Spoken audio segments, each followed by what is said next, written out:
Hi everybody, welcome to the Dice Must Flow. Today we're going to take a look at Gorechosen. We're going to take a look at the rules and learn how to play. So let's open up the box and take a look.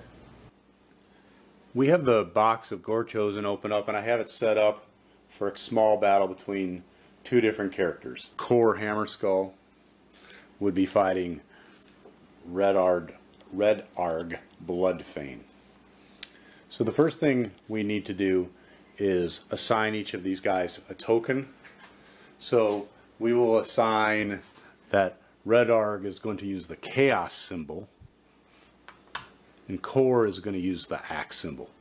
And so those tokens start at 3 on the Wrath track, and we're going to use the Chaos symbols to cover up the wounds and the axes to cover up the wounds.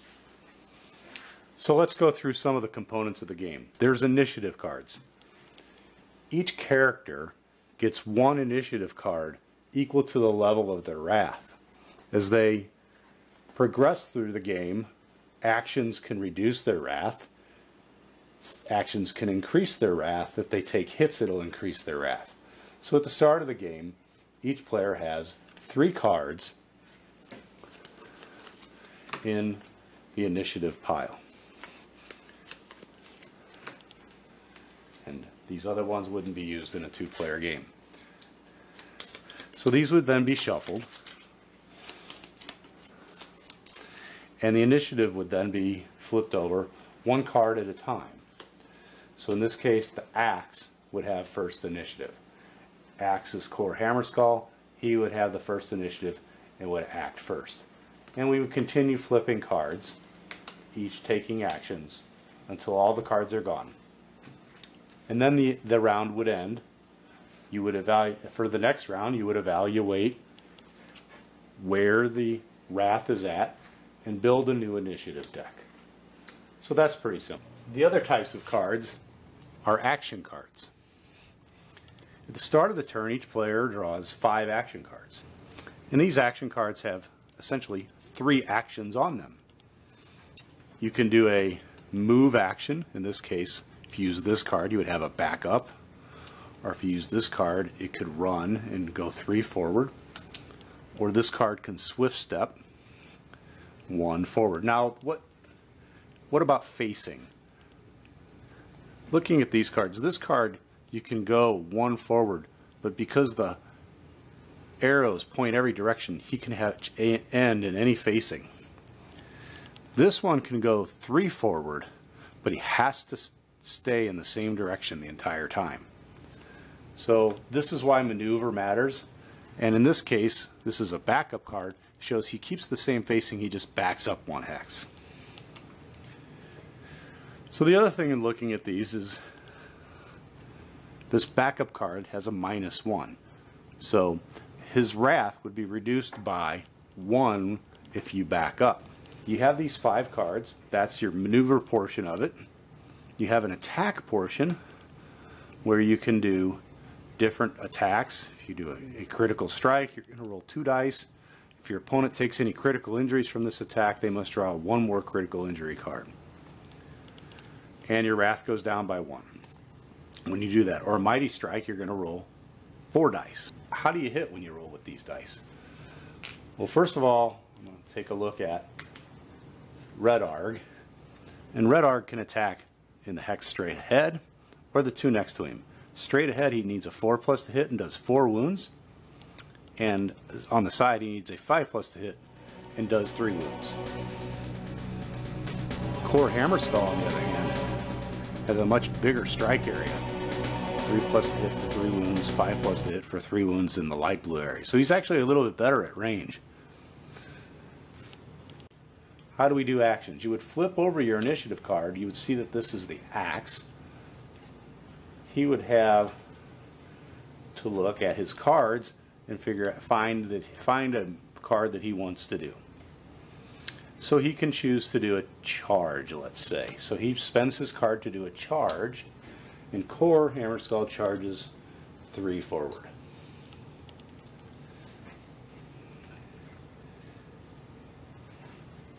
Then we flip over our next initiative card, and in this case it is Red Arg.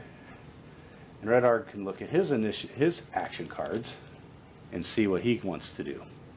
And in this case, he wants to do a crippling blow, let's say. So Red Arg's wrath would go down by 1. I'm going to move Core's back up, and he would roll 3 dice to attack. So rolling the 3 dice, a 6, a 5, and a 1. You see Red Arg is in this location, so he needs a 5+, and does 3 wounds. And in addition to that, he has a special that on a roll of 5 or 6, the attacker suffers a D3 wound. So he's got 2 of those. So we're going to roll those. And so that would be 2 and 3 more. So he's done a total of 3 plus 3 plus 3 plus 2. 9, 10, 11 wounds. So how do we deal with that? Well, you can see Red Arg starts with a full health marker. Each player does. So we would count 11 wounds down on this track.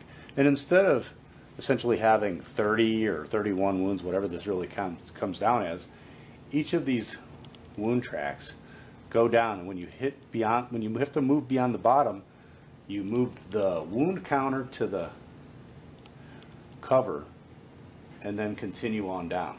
So in this case we have 1, 2, 3, 4, 5, 6, 7, 8. We would move this down.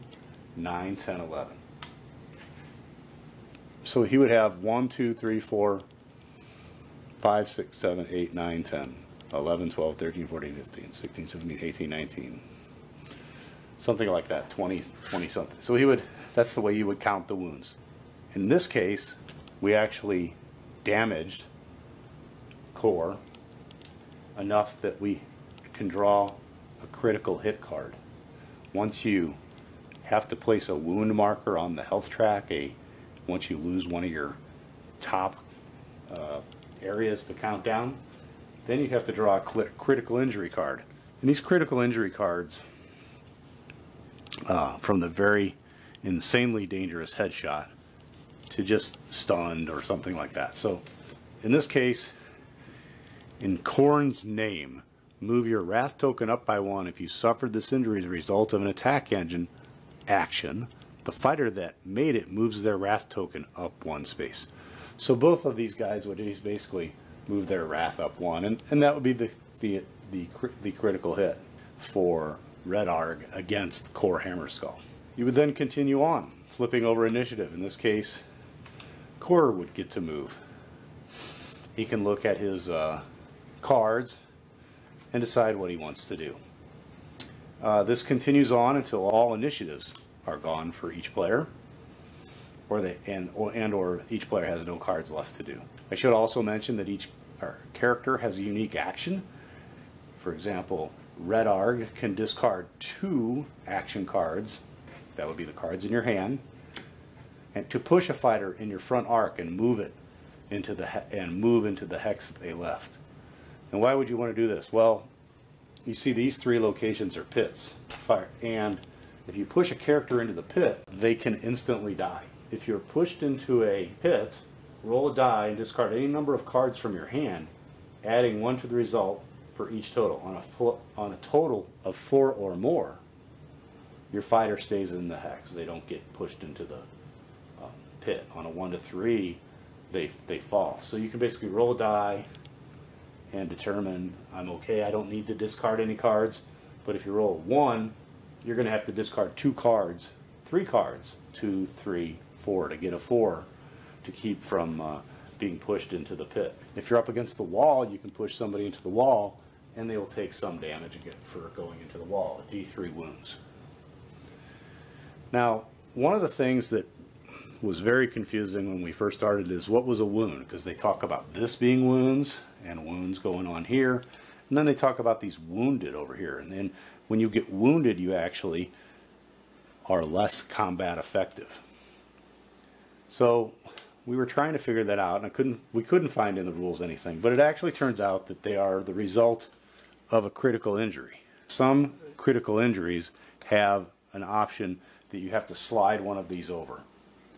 And so then you would become, your attack or your special ability would get worse.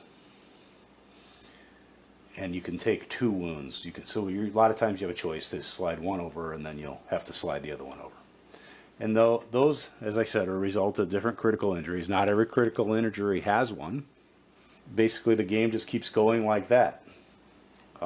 Seems like it's probably a funner game with more than 2 people, probably with 4 people or teams is probably better.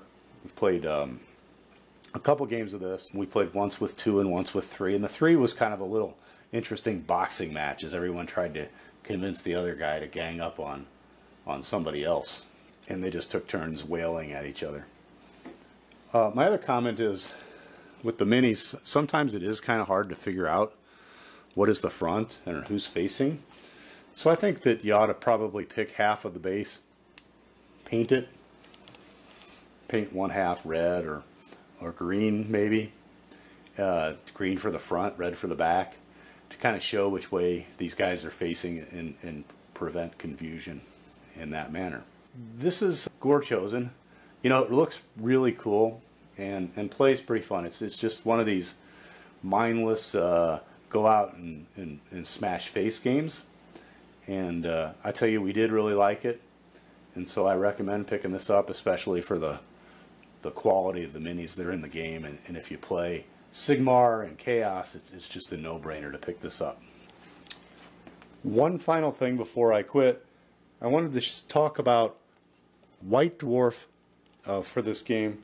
It came out with an issue September 2016.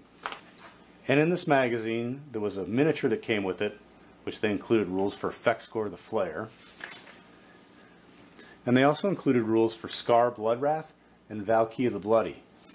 And these guys are basically boss mode characters. And so you would play Valkia the Bloody, for example, against 3 other characters. And they even have a rule that when other characters die, they just get replaced until you kill Valkia several times or permanently kill her. And so this really makes it fun for sort of a 3 versus 1 against a boss. And it's kind of a new way to play the game, and makes it less of a free-for-all, more of a team game. And so I really like that idea.